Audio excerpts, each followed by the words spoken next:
Some people end up in idolatry because they thought that the other person was better for them than their spouse. And only found out that after a while the person did not even love them. The person started to use them and abuse them and refuse them. And the person who loved them all along was there, and that person decided to move along. And when they have been used, refused, and abused, they realize that this is the person that I should have stayed with all along, but they have paid the cost, and the person have already moved on and found someone else and married. When you are trying to go to Tarshish, it will cost you. There are some people who have found themselves hooked on narcotics because they thought that the first try, I'm going to feel high. The first try, I'm going to feel good. So they are hooked up on narcotics. And because of that, they find themselves on the road trying to beg a dollar here and a dollar there to find food. And realize that they can't even stay around their family anymore because that's cost them. Their family don't want to be in their presence anymore because they're afraid that if this person comes around me, they're going to steal something in order to fulfill their desire. But it has cost them. Only because this individual wanted to be in Tarshish. So I'm telling you this morning, don't try to go to Tarshish because Tarshish has a cost and a cost that you will pay dearly. God is saying, come to Nineveh because I've already paid the price. You will try to pay the price for yourself, but God says, I have already paid the price. I have put myself on the cross. I paid the price. It was not easy, but it was worth it. It was costly, but I paid the price. Paid the price. Thank you, Lord. When you're trying to go to Tarshish, thank you, Lord, God will send a storm. God loves us so much that when we look on the other side and we look to Tarshish and say, this is the place I'm going. And God can see ahead. And God said, no, I don't want to go that direction. So God sometimes sends storms. Sometimes we're famous when we see storms in life. We start to plead the blood against storms. But some storms are being sent by God because He wants us to reroute our direction and go to the place that He's sending us. Because the Bible says that the enemy has come to kill, steal, and destroy. No, when the enemy allows a transportation to be provided, he wants us to go to Tarshish so we can run away from God's plan, run away from God's protection, and run away from God's provision. And when we're away in Tarshish, we find ourselves away from God, and that's when He can use us and do anything that He wants to do with us. But God says, I'm going to send a storm so that you will turn back and come to me. God said, I'll send a storm so you'll come back to the place I've sent you, because your blessing lies ahead. And only me alone, the Bible says, I know the plans that I have for you, plans for your well-being and plan to prosper you. But only if you come to Nineveh where my plans rest, only if you come to Nineveh where I already sanctioned everything, you'll find out that the very thing that you're running to Tarshish for is already prepared in Nineveh. So God is saying, don't run to Tarshish, just come to Nineveh. come to me. Yes. So God will send storms. And sometimes He sends storms upon storms. We may just go through some financial difficulty, and before you find your way out, you start to go into some other things. You start to have some death in the family. You start to experience some other things, and before you know, some other things, the family life just start to get chaotic. God is looking for attention. He's saying, you're heading to Tarshish. Just come to Nineveh. And in order for that to happen, I have to get your attention. Now, sometimes when God is trying to get your attention, we cause other people to get involved. And when other people are involved, things will happen to them also. The Bible says that while he was on his way to Tarshish, the sailor, the storm came. And the sailor said, we are going to die. There are so many times there are people who are dying, not because of what they did, but because of how disobedient. There are people that are struggling because we're in their midst being disobedient. The Bible says that the sailor threw everything overboard, all their possession overboard, because the storm was there. There are people who are having a hard time in life because we are being disobedient. Oh, God.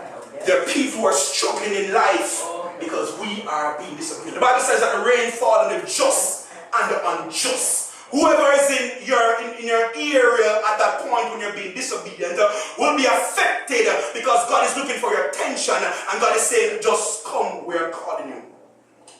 The Bible says in the book of Joshua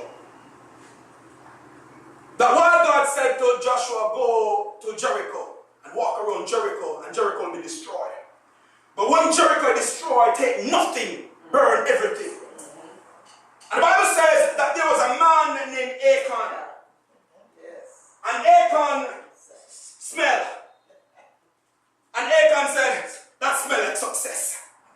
He looked and he saw the treasures and he said, that smells like an opportunity. He smelled and he said, man, now I can be elevated into royalty because now I have money. Yes. And when he did that, the Bible says that there's sin in the camp. And God said to Joshua, there's sin in the camp, you got to purge the sin.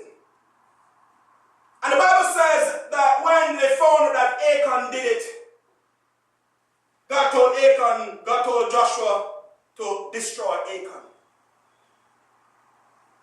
The thing about it is, Achan wasn't the only one who died. Whole family. Achan's entire family died because Achan smelled success.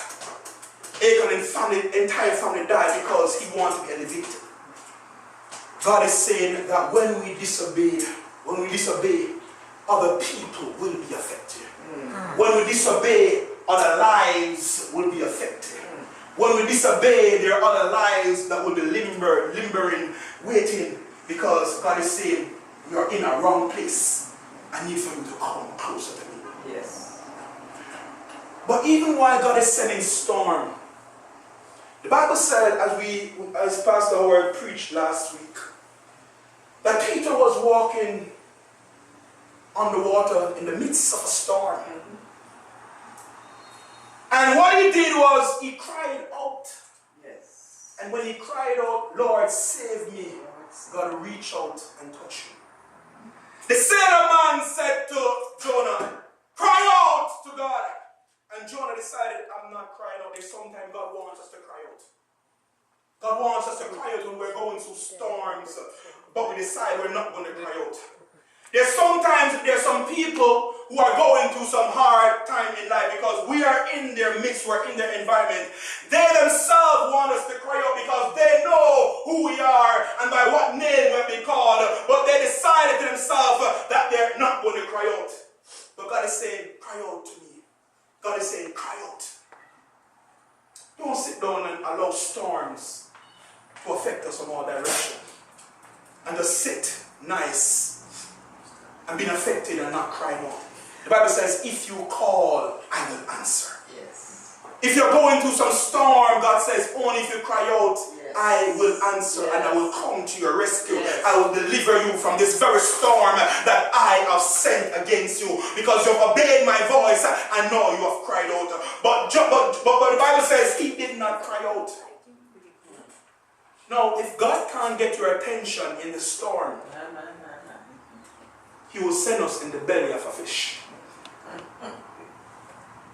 Now, in the belly of a fish is a place of darkness. In the belly of a fish is a place of difficulty. In the belly of a fish is a place of hardship. In the belly of a fish, you'll be lonely. There's no one to call.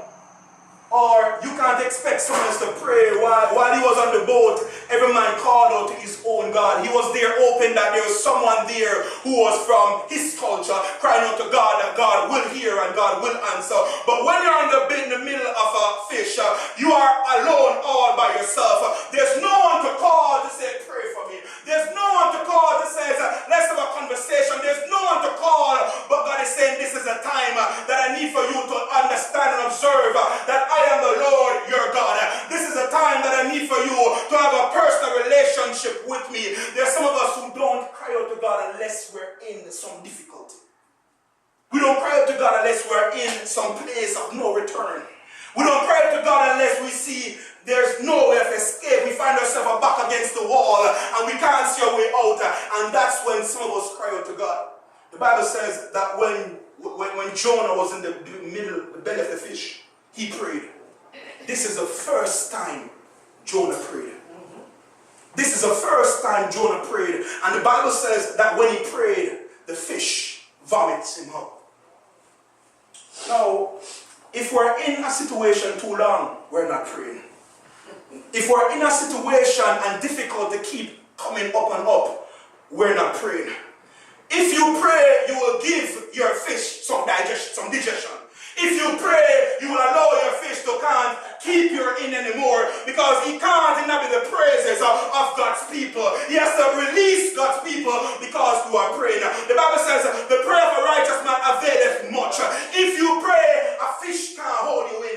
If you pray, difficulty can't hold you in. The Bible says many are the affliction of the righteous, but the Lord will see them through. The Bible says I'm a present help in times of trouble. Why? Because you pray. When you're in the midst of the fish belly, when you're in difficulty, God is saying, just pray. Pray.